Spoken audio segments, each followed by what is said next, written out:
Fala galera, me chamo Jonathan Fernandes, está numa plataforma de número 255. Estou aqui com Daniel Sartori, um cara que tem uma admiração enorme e daqui a pouco vou já contar o porquê. Ele é mais um cara que eu dou um check-in na galera que eu ouvia quando eu criei o podcast. Daniel Sartori é um cara que eu ouço desde 2020, que foi quando eu conheci o podcast dele e depois foi que eu fiquei sabendo que ele era comediante, né? Foi o inverso. E Daniel, mano, pra quem não te conhece, cara, se apresente, fale quem você é e obrigado enormemente por ter aceitado o meu convite, cara. Que isso, muito obrigado, eu tô muito feliz em estar aqui. Eu sou Daniel Sartori, sou comediante há 10 anos, eu sou podcaster há 8 anos, eu comecei com um podcast há 8 anos chamado Tava Vindo Pra Cá, onde eu entrevisto comediantes e falo sobre comédia, e esse podcast é um podcast que ele vai e volta, é um podcast meio ininterrupto. Atualmente eu voltei com um episódio novo, então tem entrevistas lá de comediantes antes deles ficarem famosos, como Igor Guimarães, então vale a pena conhecer, é um papo franco sobre comédia pra você ver como a salsicha é feita. Da hora. Mano, e aí eu quero te contar como é que eu te conheci, né? Foi através do seu podcast mesmo, tava vindo pra cá. Eu comecei contextualizando, né? Eu passei o ano de 2019 todo desempregado e eu comecei a trabalhar na pandemia, em 2020. Presencial na época, em abril de 2020. E eu criei esse podcast aqui em 2018, né? Só que eu criei o Plataforma, que é esse programa que você está participando, em 2019. Então tem um gap aí de um ano, né? De um programa pro outro. Então nessa época eu tava ouvindo muito podcast de bate-papo, de entrevista, né? Então eu tava lá do Brian, foi o que mais me inspirou. Inclusive, tive a honra de gravar com ele 2 vezes. Que legal. E aí, o seu foi um dos programas também, porque juntava 2 coisas que eu gostava muito, que é a comédia, né? E os bastidores disso, né? E eu achava aquilo ali muito genial. Então, eu ia trabalhar, na época eu ia trabalhar de bike, né? Que não tinha ônibus também, os ônibus eram reduzidos na época da pandemia. Então, eu ia trabalhar de bike, eu vim num episódio, e eu volto, que era o tempo, né? Era 1 hora que eu pedalava da minha casa pro trampo. E voltava ouvindo outro episódio. Então eu ouvi o do Igor Guimarães, ouvi o do Rafinha. Cara, eu maratonei o seu podcast, na verdade, né? E eu fiquei muito feliz de saber que você voltou, né? Ontem eu fiquei até de madrugada vendo o seu episódio com o Di Lopes. Agora em vídeo, né? Você se rendeu ao sistema do vídeo, mas aí não tem o que fazer. Virei um videocast, não dá pra não se dobrar, né? Mas eu amei seu cenário, velho, gostei muito, e é um diferencial enorme que eu acho, em meio a tanta gente fazendo igual, né, você fez algo diferente. E mano, eu queria que você contasse um pouquinho de quem é o Daniel, né, onde nasceu, sua infância, adolescência e tal, até chegar nesse momento do Daniel comediante. Aí na medida que você for falando, se tiver algo que eu queira aprofundar, eu te interrompo e a gente aprofunda, beleza? Beleza. Eu sou de uma família de acadêmicos, né? Meu pai, ele é de uma origem muito humilde, minha mãe também. Os dois se encontraram fazendo faculdade em Viçosa. Aí depois eles começaram a trabalhar e se encontraram depois na vida profissional e me tiveram. Eu tenho uma irmã. Aí a gente sempre viajou muito, porque meus pais sempre fizeram muitas coisas, né? Então a gente teve uma vida meio tumultuada, assim, eu tô, tipo, na minha 20ª residência, assim. Eu já mudei muitas vezes de casa. Então eu detesto mudança. Eu também. Puta merda, assim, eu tenho até um sistema quando eu vou, eu tenho gota, né? Que é um outro problema que é causado por meus avós serem primos de 1º grau, que é outra coisa. Dos 2 lados eu tenho esse problema. Então é uma condição que é muito raro em ter na minha idade. Hoje em dia nem tanto, mas eu tenho isso desde os 25 anos. Então eu tenho uma bengala para quando eu tenho crise de gota. Então quando eu mudo, eu recebo os rapazes que fazem mudança com a bengala para eles não me pedirem ajuda, que eu detesto fazer mudança. Sou fraco, as pessoas acham que eu tenho força, eu não tenho. Então eu não quero ajudar ninguém. E a minha família também, por a minha mãe e meu pai, eles eram meio intelectualoides, assim. Então lá em casa sempre teve coisas muito diferentes, assim, de tudo. Então, tipo, a gente nunca teve videogame, que minha mãe era contra videogame. A minha mãe, ela nunca permitiu. A gente era vegetariano do zero. Eu fui vegetariano até meus 13 anos de idade. Tomava chá ao invés de remédio, de verdade. Então era uma coisa meio hippie, assim mesmo. Sim. Alguns programas de TV eram proibidos, que minha mãe achava idiota. Mas ao mesmo tempo, por a minha mãe ela ser uma cientista, assim, né? Minha mãe trabalhava com programação de computador. No início dos anos 90, a gente teve computador antes de todo mundo. Então, apesar de eu não ter essas coisas e ter uma certa limitação, eu tive acesso a computador e internet antes de todo mundo, né? Uhum. Então, eu fui descobrindo as coisas muito cedo. Eu aprendi a fazer site muito cedo. Uma das primeiras coisas que eu fiz foi, isso foi tipo 97, eu devia ter uns 8 anos de idade. Eu fiz um site que chamava Dever de Casa, que eu pegava os deveres de casa da galera, colocava num site que eu não sabia fazer upload, eu levava num disquete pro provedor de internet que a gente tinha e colocava no site, sabe? Então eu fazia essas coisas. Eu tive um site de piada, então eu sempre fui interessado em produzir e levantar projetos. Sempre gostei desse tipo de coisa. E eu fui crescendo em Minas, fui mudando, então as mudanças, elas também sempre me ajudaram a criar novos círculos sociais. Uhum. Eu mudei de cidade muitas vezes também. Eu morei em Viçosa, nasci em Viçosa, eu fui para BH, porque meu pai arrumou um emprego lá, aí ele voltou para fazer o doutorado em Viçosa, aí depois eles arrumaram outro trampo em São João del Rei, eu mudei para lá, aí depois eu fui fazer faculdade em BH e depois eu vim para São Paulo. Então foram muitas mudanças e isso acaba acarretando também numa facilidade de se desprender também, né? Que eu acho que é legal para o artista em si. Só que por ser uma família assim muito fora do meio artístico, né? Eu acho que a carreira artística ela não era uma opção fácil, né? Uma opção simples, né? Meu pai queria que eu seguisse a carreira dele, queria que eu fosse engenheiro, que nem ele é, meu pai é engenheiro florestal. Uhum. E depois de muita luta, assim, porque eu não era um aluno terrível, eu fui reprovado no ensino médio 2 vezes no primeiro ano. Eu abandonei a escola e ao invés de eu fazer o primeiro ano pela 3ª vez, eu esperei eu fazer 18 anos para fazer a prova do Senai. Era um supletivo que tinha na época, né? E eu fiquei 6 meses, eu saí do primeiro ano, eu fui direto pro cursinho pré-vestibular, eu fiquei fazendo um cursinho pré-vestibular 6 meses, deu 6 meses eu fiz o provão, formei ensino médio no final de semana, nisso eu já decidi que eu queria fazer publicidade, ali eu já arrumei um emprego numa agência de publicidade que tinha ali no interior, peguei meus primeiros trabalhos, comecei a aprender um pouquinho, comecei a montar um portfólio e eu já cheguei na faculdade eu entrei na faculdade já com alguma experiência profissional. E isso foi legal, porque quando eu cheguei em BH eu já tinha uma noção do que eu queria, né? Aí eu fui trabalhando por várias agências, trabalhei por bastante agência lá, trabalhei por, 6, 7 agências em BH, decidi fazer um intercâmbio de trabalho, tem vários tipos de intercâmbio, né? Mas tem um intercâmbio que é um intercâmbio mais fácil de você conseguir bancar, que é um intercâmbio que você vai trabalhar durante as suas férias da faculdade. Então, basicamente, você paga a sua passagem e um pouquinho a mais e o resto você consegue se bancar lá com o salário que você ganha. Eu fui trabalhar numa loja de sopa, que vendia sopa lá em Nova York, e foi já um começo do meu despertar, assim, de criar coragem para me assumir como artista, porque lá eu comecei a fazer uns shows de música, de cantar nos bares que tinha uns karaokês com banda, e eu comecei a gostar da experiência do palco, né? E eu voltei pra BH, e um ano depois eu mudei pra São Paulo. Em São Paulo eu vim trabalhar com publicidade, fazer um curso profissionalizante, assim, mais específico da área de publicidade, que eu amava publicidade, fui muito apaixonado, assim, pela profissão, pelo ofício, né? Trabalhei muito, muito, muito, me doei muito na publicidade, e nesse meio tempo também eu fui fazendo banda, comecei a cantar com algumas bandas, aí tive algumas 2, 3 bandas aqui que nunca foram muito pra frente, mas eu me diverti, e nisso a publicidade acontecendo também,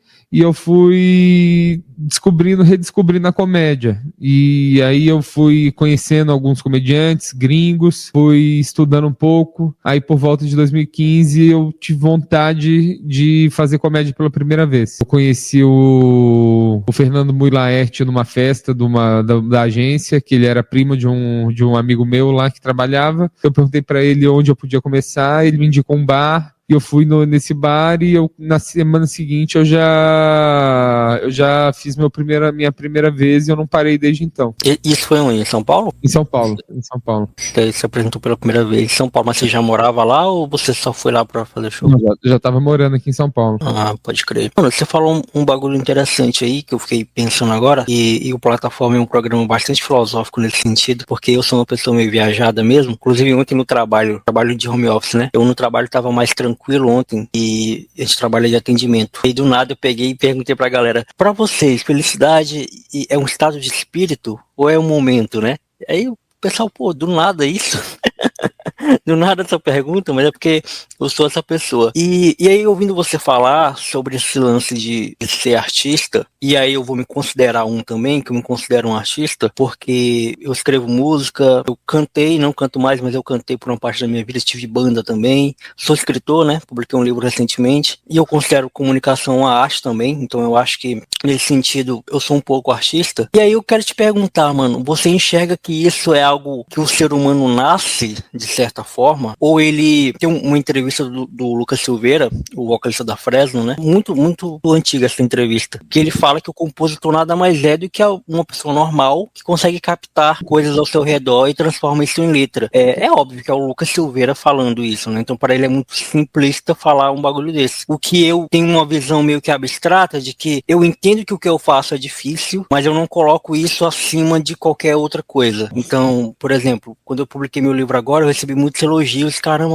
mano, a tua sensibilidade de escrever é muito grande, pai e tal. E eu falo, cara, eu entendo esse elogio, acho legal, acho da hora, mas ao mesmo tempo eu não gosto de me colocar nesse lugar de que seja algo muito... Eu não sou Machado de Assis, então é só isso. E como é que você enxerga isso, cara? Olhando pra tua trajetória, né, entendendo-se como artista. Não sei se ficou clara a minha pergunta. Eu entendi sua pergunta. Eu acho que o que nasce com a gente é a necessidade de falar. Isso nasce com a gente. A necessidade de expor, a necessidade de criar. Porque eu concordo com o Lucas da Fresno aí, porque tem uma coisa na comédia que eles falam na gringa que é os óculos engraçados. Tipo, você olha o mundo com os óculos engraçados. Então, tipo, as coisas acontecem e você vai e você transcreve isso pra sua comédia. Então, basicamente, você tá com seu alerta ligado. Tudo que tá acontecendo, você tá tentando transpor pra sua comédia, pra sua arte. Então, toda arte, ela funciona assim. Só que a sua arte, por exemplo, como as pessoas se sentem sobre a sua arte, já é uma coisa que você já não tem tanto controle. Porque você, como comunicador, você tenta dirigir elas o máximo possível, mas depois que sai de você, não tem muito mais o que você fazer. A pessoa, ela pode entender do jeito que ela quiser, mas essa necessidade de, tipo, porra, eu preciso falar, eu acho que eu tenho algo que as pessoas precisam ver, isso aí eu acho que nasce com a pessoa. Aí a qualidade disso, a esperteza disso, a singularidade disso, eu acho que isso é desenvolvido, isso é tudo desenvolvido.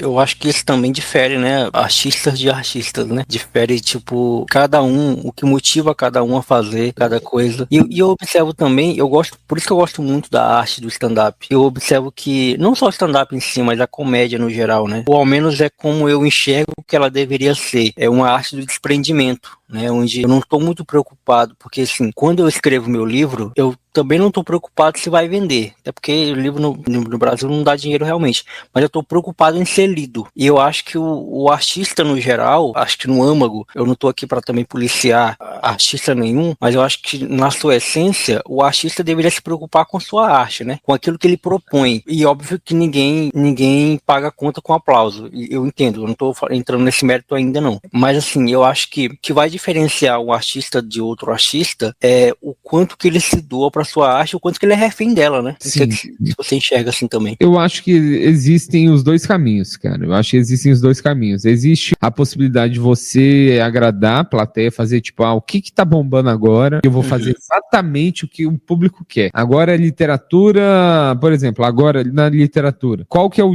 tipo de livro que mais vende agora? São esses romances eróticos. Sim. Você escreveria um livro desse só pra sobreviver como roteirista, como escritor? Então, tipo, isso pra mim seria o nível de, tipo, eu faço qualquer coisa pra viver como escritor. Eu, como comediante, eu não faria qualquer coisa pra viver como comediante. Por quê? eu já tive uma profissão e eu tenho também o benefício de ter ainda um ofício que me paga algumas coisas. Então, por exemplo, eu ainda trabalho como publicitário, eu ainda tenho uma mão de obra que ela vale algum dinheiro. Então, eu faço freelas ainda e eu consigo escolher na minha arte, que é a comédia, fazer a minha visão artística do jeito que eu quero fazer, saca? E eu acredito muito que se você faz a sua arte do jeito que você quer, do jeito que você gostaria de ver um artista fazendo, tipo, feita do jeito perfeito pra você, você vai reverberar e você vai achar outros doidinhos que nem você que vão gostar exatamente daquilo que você está fazendo. O problema isso é o caminho mais longo. Esse é o problema. Muitas pessoas não vão conseguir se sustentar, ter o que comer para fazer isso até esse momento chegar. Então, às vezes a pessoa ela precisa fazer o feijão com arroz para ela conseguir um nome, para depois ela conseguir explorar essas áreas. Porque a carreira artística é uma carreira muito cruel, uma carreira muito difícil de você conseguir se manter e você descobrir o que você tem, que faz as pessoas quererem te seguir, é uma coisa que me admira muito, assim. Quando a gente entra na comédia, toda pessoa que entra na comédia, eu acho que entra num estado de arrogância, que ela entra e fala assim, eu consigo fazer o que essa galera faz, eu vou ser melhor, eu vou mudar a comédia no meu primeiro ano, e no primeiro ano você quebra a cara, e você começa a ver depois, se você tem uma certa humildade, que essas pessoas que você julgava que eram ruins, elas são boas, porque elas podem não ter o estudo que você tem, elas podem não ter as horas de voo que você tem acadêmicas ali, mas elas têm algo, elas têm uma conexão humana que você não consegue ter ainda. Então essa conexão humana que é difícil você conseguir, é difícil você replicar. Tanto que a gente vê comediantes grandes tentando lançar outros comediantes, eles não conseguem lançar. Porque é papel de cada artista descobrir como que ele se conecta com as pessoas. E isso que é a pergunta de $1 milhão, né? Como que você consegue se conectar com as pessoas do seu jeito? Então isso aí que é a coisa mais difícil. Eu concordo, mano. Eu acho, cara, muito difícil. A gente tava conversando de off, né, sobre eu fazer stand-up. Eu fiz stand-up em 2022 com a galera. 22 ou 21, não lembro agora. Tem um grupo de comédia aqui em Rio Branco, que é o único grupo de comédia que tem em Rio Branco, né, que é o Caça Risadas, que é o Giovanni Calegari, o Pedro Roy,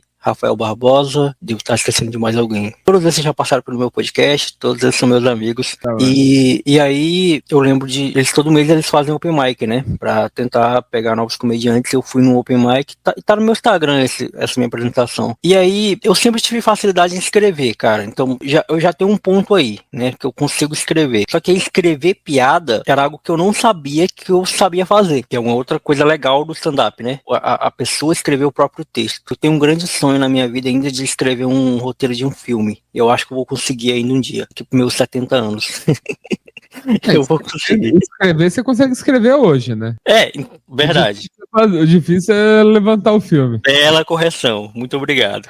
Eu tenho um sonho de ver o meu roteiro virar filme. Boa, era isso que eu queria dizer. E aí, cara, eu fiz, né? Foi na época da eleição, se eu não me engano. Então eu escrevi um texto lá sobre a passeata do 7 de setembro, as pessoas que apoiavam o Bolsonaro. Falei sobre a minha preguiça, que sou um cara muito preguiçoso. E o que mais? Falei sobre o meu podcast, sobre o nome do meu podcast. E fiz um link com a Igreja Universal, pelo nome. Essas foram as minhas piadas que eu fiz. E a galera gostou muito, assim. A galera aplaudiu, tal, gostou, riu, falou, pô, tá aí, temos um comediante. E aí depois do open mic, você vai pra vida, assim, depois da categoria de base, você vai pro, né, profissional, né, pro jogo valendo, né? Jogo ingresso, pessoas pagando ingresso pra te ver. Aí foi quando eu fui pro Vintage Pub, que era o pub que tinha aqui em Rio Branco, que a gente fazia show lá todo mês. E eu peguei uma leva de shows, assim, eu acho que eu dei azar nesse sentido, cara. Eu peguei uma frequência de shows muito grande, assim, que a galera fazia um por mês. Só que quando eu entrei, eles meio que estavam fazendo quase que um por semana. Eu não sei o que aconteceu no grupo, deu um boom, assim, eles conseguiram semanalmente no Vintage. E eu peguei essa sequência. E o público repetia muito ou não? Geralmente não. Geralmente, assim, tinha uma galera que tava lá todos os shows, mas tinha muita gente nova também. Só que a gente fazia o mesmo texto, né? E aí, o primeiro show que eu fiz, eu lembro que foi legal, que também tem trecho no meu Instagram lá. A galera veio comigo, tá? Eu consegui. Aí depois eu comecei a ter problema em esquecer o texto. Então aí eu tinha que pegar o celular pra ver, e aí já quebrava. E aí eu vim começar a entender o que era o stand-up. E detalhe, né? Você falou sobre o bagulho de entrar querendo revolucionar. Eu já admirava muito a galera antes, né? Porque, repito, né? Rio Branco, Acre, Norte, não é uma cena, não é algo que a gente vê tão comumente. Tem gente que ainda acha que a galera copia a piada, né? Tem gente até hoje que acha que vai pro show acha que o cara não escreveu aquilo. Então, assim, é uma outra realidade, é um outro bagulho. A gente ainda tá no processo de ensinar pra galera aqui o que é stand-up. Por mais que hoje todo mundo tenha acesso, né? Saiba o que é. E o Acre, por ser mais longe, não tá na rota dos solos da galera, tá? Os comediantes passam aí, os grandes comediantes fazendo Cara, solo. faz, velho. O Igor Guimarães veio aqui recentemente. Legal. O Cássio Zogro tava aqui também com a Abner. A galera vem pra cá. O Flávio Andrade também, ano passado, veio. O Léo Lins, inclusive, tava aqui. Legal. Esse ano. A galera gosta muito de vir pra cá, porque Rio Branco, cara, gosta muito de comédia. Incrível, mano. Incrível. Eu lembro que o Meirelles gravou um especial aí também, né? O Meirelles já veio aqui também. Inclusive, cara, na pandemia, o Murilo Couto tinha um show marcado pra cá, e eu sou muito fã do Murilo. Eu queria muito ver o show do Murilo, velho. Só que, infelizmente, a pandemia quebrou o show dele e ele nunca mais veio. Mas aí, voltando ao que eu tava falando, e aí eu comecei a me decepcionar muito, cara, e o grupo começou a me cobrar, né? Porque eu tava representando eles, tava representando o Caça Risadas, né? Pô, o que tá acontecendo não tá conseguindo desenvolver o texto, eu esqueci o texto na hora, e eu tentei, um erro muito grande, né? Fica de dica aí pra quem tá começando, a criar, a colocar novos elementos no texto que não estavam no texto. Então, assim, a galera falou, pô, pega o texto que tu já tem, que é bom, e decora ele. Essa é a tua única função. Decora 5 minutos, decora 3 minutos, decora isso que tu tem e faz. Porque tu decorando isso, tu vai ter o domínio dele. Tu vai começar a fazer ele de forma natural, a repetir isso de forma natural. Assim como tu faz teu podcast. Tu não faz teu podcast já sabendo o que fazer? É a mesma coisa o texto de stand-up. Tu vai decorar o texto de stand-up até o momento que ele vai ficar tão palpável, né, na tua cabeça, que tu não vai mais precisar nem tentar decorar, já vai estar natural. E aí foi um erro que eu cometi, aí me frustrei, parei de fazer, e depois só comecei a ser admirador mesmo do trabalho dos caras. Mas é uma arte que eu admiro muito, mano, nesse sentido. Então, porque às vezes eu acho que quando a gente entra no automático, eu imagino que o que aconteceu com você foi também entrar no automático, né? Porque você já fez o texto 3 vezes e falou, eu lembro. Aí você subiu no palco sem passar ele em casa, isso aí chega lá na hora e você esquece. Isso acontece com a gente. Às vezes, eu tô no palco, assim, eu tô fazendo uma piada e eu falo assim, caralho, eu não lembro como essa piada termina. Mas isso quando a gente fica displicente. Então, isso vai um pouco. O Seinfeld fala que a comédia tá mais pro esporte do que pra arte. Porque é um exercício mesmo, você tem que manter o músculo ativo. Por isso é importante fazer show todo dia, por isso é importante estar sempre ativo. Então a gente precisa estar com os músculos em dia, ao menos alguns. Sim, com certeza, é um exercício mesmo, cara, foi isso que aconteceu comigo. E, mano, como é que foi o seu começo, né, no stand-up, assim, como foi o início, assim? Eu sei que eu já ouvi, né, algumas coisas que você comentou em entrevistas suas, o lance do Open Mic, né, o lance da cena de São Paulo, que é algo muito surreal pra gente que é do Norte, mas eu queria que você contasse um pouquinho como é que foi o seu começo, né, no stand-up. Cara, o começo no stand-up, eu peguei uma fase que o stand-up tava um pouco em baixa, assim, tava entrando em baixa e não tinha muitos shows pra fazer, então a gente fazia uns shows alternativos, né, eu peguei um pouco desse início do stand-up alternativo, então a gente fazia show em tudo quanto é buraco, e isso, tipo, vamos fazer um show dentro de uma livraria? Vamos fazer um show num sarau erótico? Vamos fazer um show no parque? Vamos fazer show. Cara, eu já fiz show uma vez era um show um show meio em protesto pra abrir o Parque Augusta, na frente de uma sorveteria, na rua, que a gente tava fazendo show metade pra galera que tava dentro da sorveteria, metade pra galera que tava na rua, e eu tava lá com uma caixa de som, falando no microfone, aí passa um mendigo, acha que eu sou um pastor, me pede pra benzer ele, e eu benzo ele no meio do show. E era o tipo de situação que a gente fazia. E no início, cara, era essa loucura, e era maravilhoso, Eu vejo as novas gerações hoje, que hoje os comediantes, eles crescem em comedy club, em shows que obrigam os opens a levar público, né? E muita gente fala que é horrível, assim, e eu não sei se é tão ruim quanto era na minha época, porque na minha época, eles não obrigavam a gente a levar público, mas a gente não tinha público pra fazer. Então a gente fazia muito show pra 2 pessoas, pra 1 pessoa, Fazer show pra uma pessoa é uma das coisas mais constrangedoras que tem, que se a pessoa ela vai comer, ela parou de olhar pra você e você tem que meio que esperar ela comer, sabe? Chega o sanduíche dela, você espera, porque é a única pessoa que tá prestando atenção no que você tá falando. É horrível, é horrível. O pessoal vai no banheiro, acabou o show. Então, tipo, a gente passou por uma fase e eu ainda fui dos que comecei ruim. Eu comecei muito ruim. Eu fui melhorando depois. Eu fui melhorar, tipo, no terceiro, quarto ano. Eu insisti muito. Assim. Eu tinha uma qualidade material ali, só que eu sempre fiquei muito nervoso no palco. Sempre fiquei mais nervoso que a média de todo mundo no palco. E isso me atrapalhava demais. Até hoje, de vez em quando, essa semana, eu abri um show, eu fiz o show secreto do Ventura, que é um show lá no Frei Caneca, que é um teatro que eu tinha feito uma vez só. Eu só tinha feito um show do Rabinho, eu fui mal, uma abertura do Rabinho, eu fui meio mal, assim. E, cara, eu tava nervoso como se fosse antigamente, saca? Sim. Meu peito, assim, o coração disparado, mas graças a Deus, quando eu subi no palco, eu fiquei tranquilo. Mas, cara, é uma merda. Com 10 anos de comédia, quase, vou completar em novembro 10 anos, eu ainda senti isso. Tem gente que fala assim, eu gosto de sentir isso, porque isso aí me faz sentir vivo. Eu detesto sentir isso. Eu quero parar de sentir isso.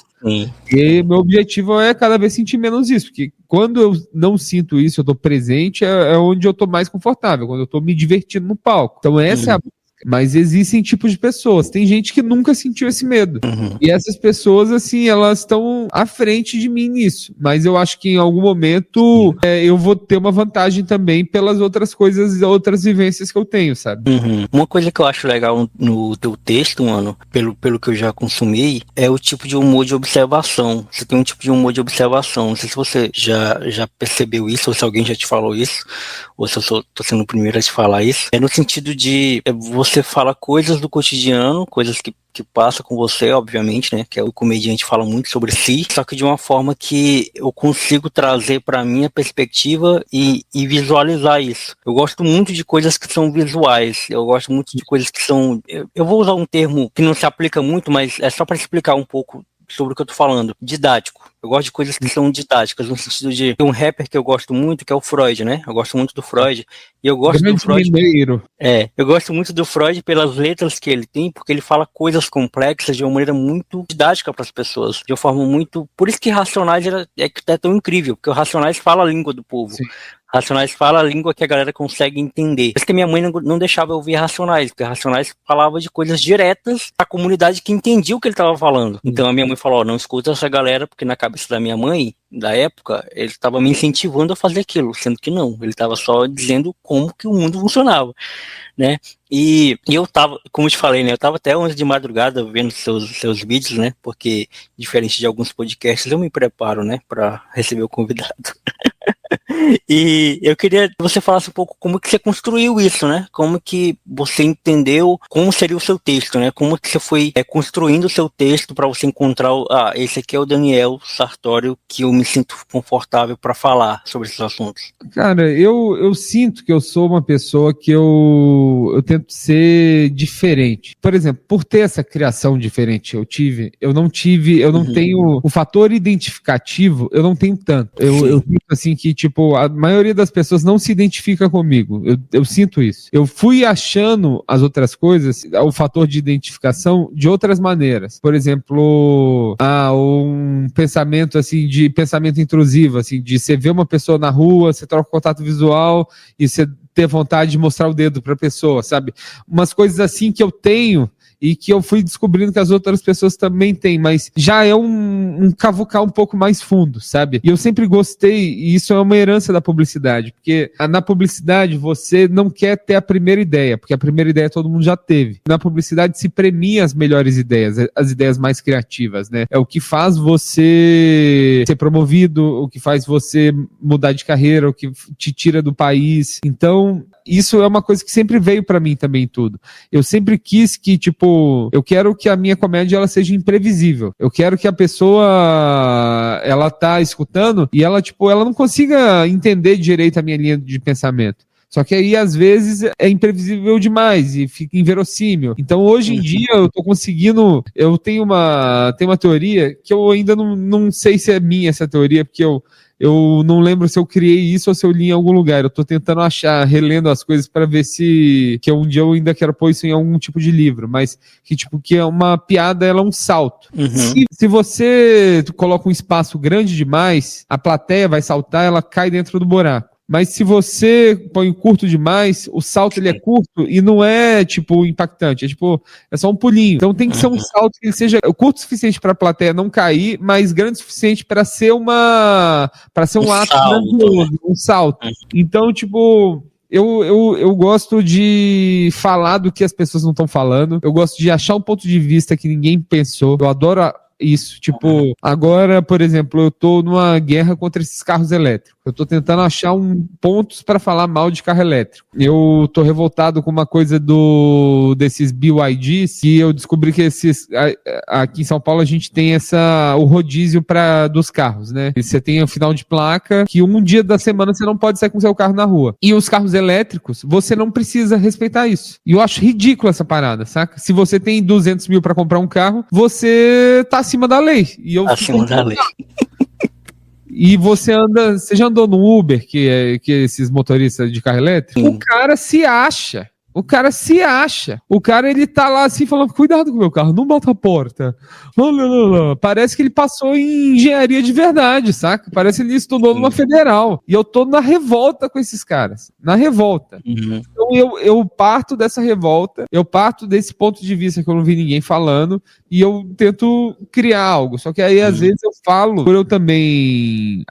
acontece muitas vezes de eu falar cedo demais. Isso aí é um problema que eu tenho. Eu tô tentando trabalhar nisso. Como eu tô muito atento e eu sou muito chato, as coisas me incomodam antes do resto das pessoas. Então, por exemplo, eu fiz texto falando mal do Tigrinho e de Blaze 1 ano antes da galera começar a reclamar. Texto de inteligência artificial também fiz 1 ano antes de virar. Se eu tivesse esperado um pouco, maturado mais o texto, ainda dá pra eu postar esse texto, mas tipo, eu poderia ter continuado a trabalhar o texto e tipo, tá hoje no momento que tá bombando, tá com um texto sobre isso muito foda, sabe? Então, eu postei lá atrás, quando não tava todo mundo falando disso, não tinha todo mundo com o ChatGPT na mão. Então, às vezes, eu preciso aprender a, tipo, esperar também o momento certo pra soltar a piada. Então, é uma coisa que eu ainda tô trabalhando em mim.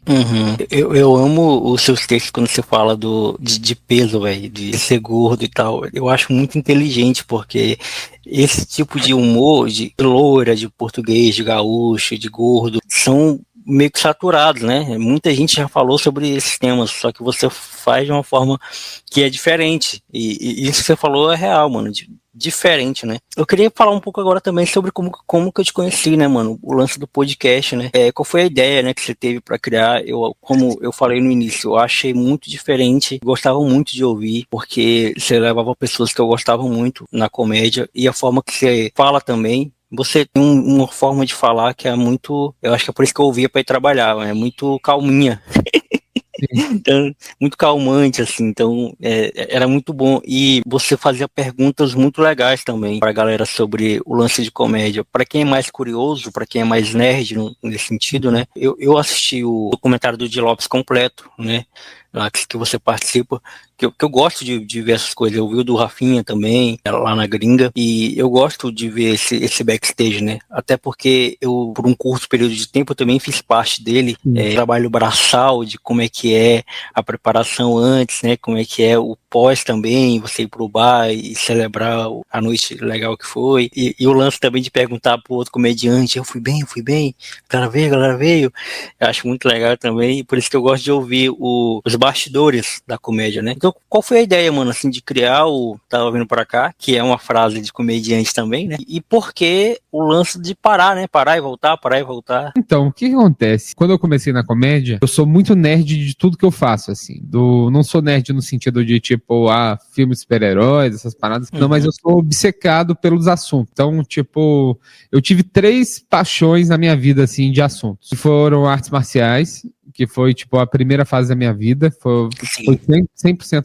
arte marcial. Então eu estudei tudo, eu comprei livro, eu baixei livro, eu assisti filme, eu estudei filosofia chinesa, e essa parte se ficou 30 quilos atrás.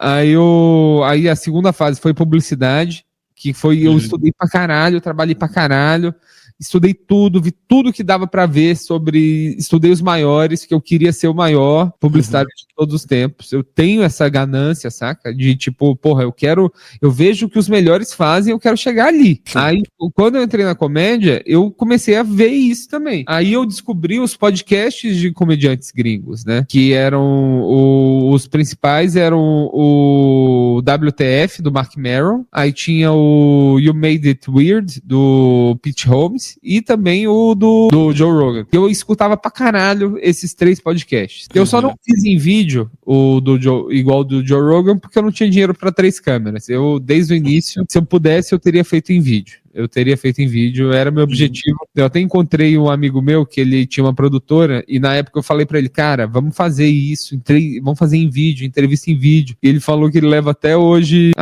ele leva isso pra terapeuta dele, porque foi antes do Flow, e ele não topou, ele achou que não ia dar certo. Não. E, cara, eu adorava isso. Só que qual que era o problema? Todos esses comediantes já tinham 30 anos de comédia. E eles faziam esse podcast. Eu falei, caralho, eu tô começando na comédia. Não dá pra fazer um podcast sobre comédia sendo um open mic. Vai ser ridículo, né? Mas eu continuei estudando, comecei escutando podcast pra caralho. E eu comecei a ir descobrindo os comediantes que estavam começando lá. E eu comecei a escutar os podcasts dos comediantes que estavam começando a estourar. Teve um cara que eu conheci, que é o Mark Normand, que virou, tipo, o meu comediante da nova geração favorito, que ele tem um especial do Spotify que chama Still Got It, que é, assim, é uma das melhores coisas. Ele é tipo um Seinfeld moderno. Depois, eu acho esse disco a melhor obra dele até hoje, assim, que é, tipo, são os primeiros 12 anos de comédia dele condensados em 1 hora. É brilhante. Aí eu fiquei meio obcecado por esse cara, comecei a estudar muito esse cara, e ele deu entrevista num podcast de um cara que era open mic, chama Lev Fer. Esse Lev Fer, eu acompanho ele até hoje também. Hoje em dia ele tá bem, ele tá fazendo show lá no Comedy Cellar, igual o Rafinha. Sim. E esse Lev Fer, ele tinha um podcast de entrevista, e ele era open mic que nem eu era. Ele tinha mais de comédia, e ele falava, era um open mic entrevistando. Eu falei, caralho, se ele pode, eu também posso. Aí eu conversei com ele e falei, cara, muito legal seu podcast, que equipamento que você usa? Aí ele falou, cara, eu uso esse gravador, eu uso esses microfones. E eu falei, como que você grava? Não sei o que. Ele me explicou. E eu comprei tudo. Eu tinha acabado de ser demitido. E foi uma época muito boa na minha vida, assim, que eu fui demitido de uma empresa que eu tava há muito tempo. Eu ganhei uma grana, assim. E assim que eu fui demitido, eu arrumei um emprego melhor. Então eu podia gastar esse dinheiro. Aí eu comprei, eu tinha mudado para um apartamento. Foi realmente, assim, uma época rara de luxo na minha vida. Eu sempre morei em República, né? Aí foi o primeiro apartamento que eu aluguei sozinho. E, tipo, tudo no meu nome. Eu não precisei nem de fiador. Eu consegui, tipo, pagar o seguro-fiança, sabe? Não precisei mudar ninguém, assim. Foi uma grande vitória. E eu peguei um apartamento de 2 quartos, do lado da Cracolândia.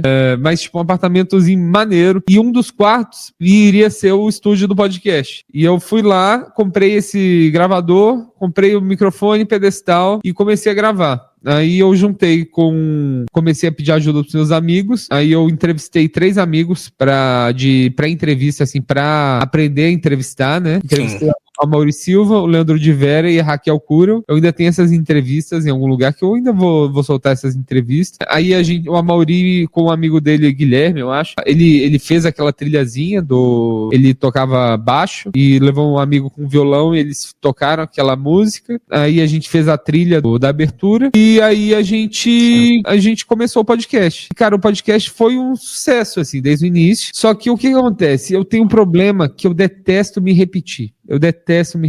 E eu fui fazendo, o podcast tá vindo bem, tava legal. Só que aí eu fui cansando de fazer, porque quando você vai entrevistando um comediante e você vai fazendo esse perfil meio biográfico também, e esse talvez tenha sido ter feito sempre o perfil biográfico. Começa a ficar repetitivo pra mim. Aí eu comecei a me cansar um pouco. Então eu precisava achar um jeito de dar uma descontraída também. Aí na pandemia, cara, eu tentei gravar uns online, não rolaram, não ficaram legais. Aí eu dei uma cansada, mas eu nunca dei o projeto como acabado. Sempre foi um projeto que eu falei assim, pô, esse projeto aqui é um projeto que eu tenho muito carinho, porque ele me abriu muita porta, porque eu troquei muita ideia com pessoas que eu não tinha contato nenhum, e elas me abriram portas depois por causa disso, e isso foi muito bom, porque eu tinha, tipo, eu pegava a pessoa em casa, de carro, e nisso a gente já conversava um pouco, já quebrava um pouco o gelo, então isso foi uma coisa muito maneira, assim, eu devo muito a esse podcast, assim, muito, muito mesmo. E saiba que você fez parte da minha vida nesse período, cara, também. Eu tava vindo pra cá, foi um dos podcasts que eu mais ouvi ali em 2020, 2021. Eu maratonei, velho. Sinceramente, o primeiro até o mais recente da época, eu maratonei, eu via tudo, assim. Que eu gostava, tava num período que eu tava ouvindo muito podcast porque eu tava fazendo o meu também, né? A minha referência não é o podcast, a minha referência é o rádio, sou apaixonado por rádio, fiz um programa de rádio em 2012, e aí fiquei com isso, eu já gostava muito de rádio por ser ouvinte, né? Eu cresci, na minha casa tinha muito rádio, então eu sou eclético hoje por causa da rádio, porque na rádio tocava de tudo, né? Sim. Do sertanejo ao axé, do rock, dos anos 2000 ali, tudo, então virei um ficcionado por samba também por causa de rádio, eu amo Cartola, eu amo a essência do samba por causa disso também. E aí, quando eu comecei, aí eu fiz podcast em 2017 com a galera, eu escrevia pra blogs, né, e aí tem porque hoje, falando nisso em 2025, parece uma coisa muito arcaica, né, mas no começo a gente tinha blogs e tinha podcast do blog, né, o Não Ovo, por exemplo, era o podcast do Não Salvo, né, o Nerdcast, né, era o podcast do Jovem Nerd, né, do blog Jovem Nerd, e a gente tinha um podcast, um blog chamado Outro Ponto. A gente criou um Pointcast, que é o podcast do Outro Ponto, que era eu, o Fio Santos, que era meu editor de Pernambuco, era eu do Acre, o Fio de Pernambuco, a Brenda Vanin da Bahia e o Natanael. Fio Santos que fala de cinema? Não é ele não, né? Não. E aí tinha o Natanael Costa, que era do Maranhão. Então era Nordeste e Norte, né? Era Nordeste e Acre. A gente fazia um podcast da maneira mais arcaica possível, velho. Era por troca de áudio no WhatsApp. Você imagina o rolê? Tipo, a gente criava um grupo no WhatsApp, cada um mandava um áudio, todo mundo ouvia e todo mundo falava. Mano, era um episódio por mês, porque todo mundo tava trabalhando, estudando. Eu era o único vagabundo da turma, eu era o único que não fazia nada. Mas a galera, todo mundo trabalhava, então a gente fazia um episódio por mês, mano. Porque a gente não tinha como fazer um episódio semanal. E aí acabou também isso, aí eu fiquei com essa vontade genuína, mano, de querer fazer uma rádio em casa, que foi o podcast, velho, em 2018. E aí eu não tinha referência, né? A minha referência era Nerdcast, Bibotalk, que é um podcast de teologia, o Teologia de Boteco, né, do Cristiano Machado. E aí depois eu tava lá do Brian, e aí o seu, eu acho. Essa galera que eu comecei ouvindo, assim, no começo de podcast. Eu acho que, eu não lembro se nesse período também eu ouvia o É Nóia Minha, da Camila Frender, que eu sou fã pra caramba dela. Ela é demais. Ela é demais, mano. Ela, pra mim, é a figura que mais representa o podcast no Brasil até hoje, assim. Pra mim era ela e o Brian, né? Mas o Brian parou de fazer, então ela, pra mim, ainda continua sendo a referência. E é uma pessoa que soube migrar muito bem pro vídeo. E você também soube, tá? Como falei, já elogiei o seu cenário. Porque eu sempre penso na minha cabeça que o videocast, inclusive no episódio especial de 7 anos do meu podcast, agora eu falei sobre isso. E pra ser um videocast, ele precisa ter algo a mais. Porque senão o vídeo vira a muleta, né? Ele vira uma distração e não o principal. Então, por exemplo, eu vou colocar um microfone na cara do cara e um outro microfone na cara do outro, vou deixar o fundo preto e vou começar a falar, blá, blá, blá, 3, 4, 5 horas. Vai chegar um momento que a tua imagem estando ali ou não estando, não faz diferença nenhuma. Entendeu? Então, eu acho que pro início ajuda, assim, pra pessoa que tá assistindo, por exemplo, os podcasts, os cortes, por exemplo. Você introduzir alguém num podcast novo é muito difícil. Assiste esse podcast. É muito difícil, é um compromisso muito grande. E os cortes ajudam por causa disso. E os cortes, pra pessoa assistir um corte que não tem vídeo, assim, é quase impossível. Quase impossível. É base de indicação, mas depois que a pessoa tá assistindo, ela sai, ela deixa o YouTube rolando, não tá só ouvindo o áudio, realmente. Mas tem uma vantagem de gravar só em áudio que, tipo, quando a gente tá gravando em vídeo, a pessoa, ela tá mais preocupada de, tipo, será que eu tô bem? Será que a minha roupa tá funcionando? quando você tá gravando só áudio e você tá se escutando também, é muito legal, porque, tipo, a conversa, ela flui de um jeito diferente. Isso aí é uma coisa que eu acho que perde quando tem várias câmeras em volta. Isso aí com certeza perde. Concordo plenamente. E outra coisa também que eu gosto de gravar em áudio é que eu já gravei com gente fora do Brasil também. Também. E fora do Acre também, né? Eu só tô gravando com você agora porque o podcast, ele é remoto, né? Exato. Se fosse algo de mesa, a gente não... E sem contar, já gravei com o Vilela, mano, 2021. Legal, e gravar com o Vilela foi algo inimaginável pra mim, porque eu sou um podcast independente, né? E quero continuar sendo por muito tempo. Não tenho pretensão nenhuma de... falar que eu não tenho pretensão de ganhar dinheiro com isso aqui, eu vou estar mentindo. Mas eu não tenho pretensão de, como você falou lá atrás, né? De fazer qualquer coisa pra ganhar dinheiro com isso. Eu prefiro mil vezes ter um CLT e o CLT me possibilitar fazer o conteúdo, porque eu tenho total liberdade de fazer o que eu quero, o que eu quiser. Inclusive manter o nome do podcast, que é Teólogo de Quinto. Então, só isso aí já me dá muito bom pra mim. Então, é isso, cara. O seu podcast, ele me ajudou muito em muito sentido, assim, em muitas áreas. Inclusive até de como conduzir entrevistas, né, bate-papo com pessoas de nicho. Porque no plataforma vem gente de todo tipo de nicho, entendeu? Vem comediante, eu gravei agora com o Kleber, que ele é um cara que gosta de trem. A especialidade dele é trem. Então aí vem jogador de futebol, vem gente que não tem profissão, que não tem arte, não é artista, vem gente anônima, que são os podcasts mais legais que eu gosto de gravar com pessoas anônimas, que não são famosas. E aí eu aprendi muito com você, com o Brian também, que eu tava lá, que era mais voltado para a história, a como conduzir, a como fazer com que essa é a minha principal preocupação, né? Por mais que eu fale muito, porque eu sou uma pessoa tagarela mesmo, mas a minha preocupação é deixar o convidado ser o foco, ser a evidência do programa, né? Só que por ser um podcast de bate-papo, eu também tenho que falar. Não é uma coisa monótona, né? De entrevista, eu só pergunto, o cara só responde. Mas eu queria deixar esse registro aqui, mano, de que o seu podcast, eu espero que você não pare, continue agora nesse formato de vídeo, que eu achei muito da hora esse seu formato. Eu assisti junto com o Di Lopes completo, mas eu achei muito da hora.